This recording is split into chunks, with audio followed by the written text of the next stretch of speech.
Ang tindi, magaling umindak-indak si Beyonce, nasa tiyempo.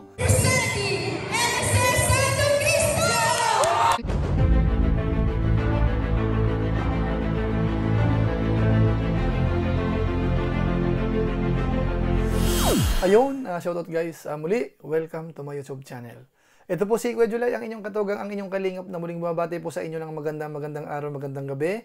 Sang sulok man po tayo ng mundo naroon. At sa araw na ito, meron po tayong panibagong vlog. Ito po ay maiksing vlog lang po natin. At patungkol po ito kay Beyonce. Gusto ko lang po nating i-highlight yung galing niya po sa pagsayaw. Kaso nga lang po ang tanong po dito, ano ho kaya yung magiging reaction po ni Edo po? Dito po sa napanood natin, kung gaano po kagaling sumayaw po si Beyonce. So pag-usapan po natin na yan maya-maya ng konti. Pero bago po yun, siyempre, paalala mo na si Kuya Julay. Baka sakaling meron pa po ditong hindi nakasubscribe sa ating YouTube channel. Huwag natin kalimutan, Julay Paunil. Tapos pakipindot lang po yung notification bell button para lagi po tayong updated sa aking mga video upload. So maraming salamat po sa inyo. Tapos meron din po tayong Facebook page, Julay Paunil 2.0. Pwede po nating i-follow, pwede pong i-like at saka po i-share yung mga upload po natin dyan. Tapos sina Kuya Bal Santos Matubang, Kalingap Rab, Ate Edna Vlog sa Ruel of Malalag at saka po si Jabber Sniper. Isama rin po natin. Suportahan din po natin ang kanilang YouTube channel. So maraming salamat po sa inyong lahat.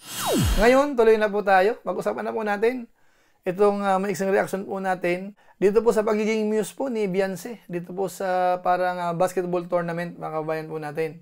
At siyempre ho, ang gusto po nating i-highlight dito ay yung kanyang galing. Mukhang sanay po siyang rumamba, no? At hindi lang po yun. Magaling po siyang sumayaw, mga kabayan po natin. Magaling siyang umindak-indak. Tapos yung mga napapanood po natin sa TikTok, parang kayang-kaya po pala yan ni Beyonce, mga kabayan natin. Noong mga nakaraang vlog po natin, ang laging hina-highlight natin ay yung pagiging sweet po nila ni Edo, yung mga patungkol po sa pampakilig. Pero sa pagkakataong ito, gusto po nating isingit naman yung ilan po sa talent po ni Beyonce. So ngayon po, para hindi na po siguro magtagal, panoorin po muna natin yung pagrampa ni Beyonce. Ito po yon.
Ayan po. Ano ho kaya ang masasabi ng ating mga viewers? Di ba ho magaling po siya, no? Marunong maglakad sa harap ng maraming tao. At mukhang wala po tayong masasabi pagdating po sa rampahan. Ngayon, isunod naman po natin yung sayaw ni Beyonce, mga kabayan natin. Dahil napansin po natin dito, talagang magaling umindak, magaling gumiling-giling, ano? So, panoorin po natin, mga kabayan natin. Ito po yon.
Ang tindi, magaling umindak-indak si Beyonce, nasa tiyempo. Merong step, o parang okay po yung choreo, mga kabayan natin. Mukhang sanay po siya, no?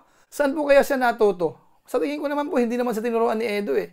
Dahil nung minsan napanood po natin sa Palawan, nung sumayaw-sayaw sila, si Edo mukhang mukhang nahihiya. Kaya sa malamang, hindi po si Kalingap Edo ang nagturo po kay Beyonce kung paano po sumayaw. So hindi po natin alam kung sino po kaya. So ayan po mga kabayan natin, sa kabuuan ho, kung ang pag-uusap po ay pagsayaw, masasabi natin, magaling sumayaw po si Beyonce.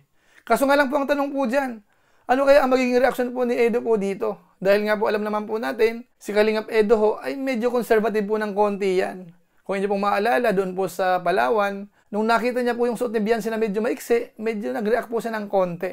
Tapos bukod po dyan, kung inyong maalala, nung nagpaalam po si Beyonce na siya po ay magmumuse ho sa isang basketball tournament, medyo iba po yung paalala po ni Kalingap Edo doon. Hindi ko po alam kung inyo pa pong naaalala yon, na baka daw magsuot ng medyo maiksi, tapos parang sasayaw-sayaw. At saka may iba pa po siyang mga sinabi na pagpapaalala po na parang ayaw po ni Edo na masyado po siyang ma-expose. Kaya ang tanong po dyan, ano ho kaya ang magiging reaction po ni Kalingap Edo po dito? So siguro po mga kababayan po natin, yan ho ang abangan po natin. Kung sakasakaling mababanggit po yan o kaya mapag-uusapan, yung patungkol po sa pag-participate po ni Beyonce dyan sa basketball tournament, na kung saan siya po ay isa sa mga muse ho, at hindi po siya mapag-iiwanan po doon sa napanood po natin. Maganda po talaga si Beyonce, sexy, at saka po magaling sumayaw. So inulit ko po, ano ho kaya ang masasabi ng ating mga viewers? Pwede nyo pong i-comment, kayo ho ba isang ayon doon po sa ginawa ni Beyonce? O kaya naman, yung iba naman parang ayaw. At kung sakasakali po, baka meron po kayong konting advice, ano ho kaya ang pinaka-recommendation po ng ating mga viewers? Dito po sa napanood po natin, marapat ba na si Beyonce damihan niya yung mga TikTok sayaw niya? O kaya yung iba't iba pa pong napapanood po natin sa social media? Ang problema nga lang po, napapanood po natin yung mga sayaw ni Beyonce, kaso nga lang po, ibang account po ang may-ari. Yun lang. Yun po ang konting problema. Pero magaganon pa man po, si Beyonce ho, dito sa mga napapanood po natin, tuloy-tuloy po yung kanyang pagsikat. Lalong-lalo na po dito sa vlog ni Kalingap Rab, talagang ramdam natin, talagang viral po sila ni Kalingap Edo.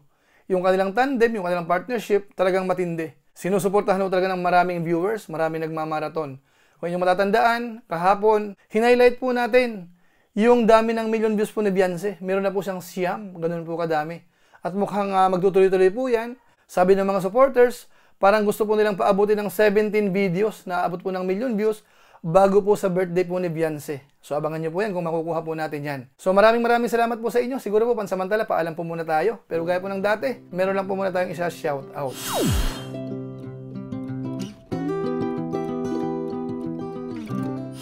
Tapos syempre maraming salamat din po sa aking mga kasama sa co-host, Kalingap OFW Organic Sponsor, sa inyo pong patuloy na pagsuporta po sa mga babae program ni Kuya Bal Santos Batubang at saka po ni Kalingap Rab. Maraming salamat po sa inyo. Tapos sa ating mga followers, subscribers, followers sa ating Facebook page, maraming salamat po. Lalong-lalo na po dun sa mga hindi po nag-i-skip ng ads, masipag mag-like at saka po nag-share ng ating mga videos.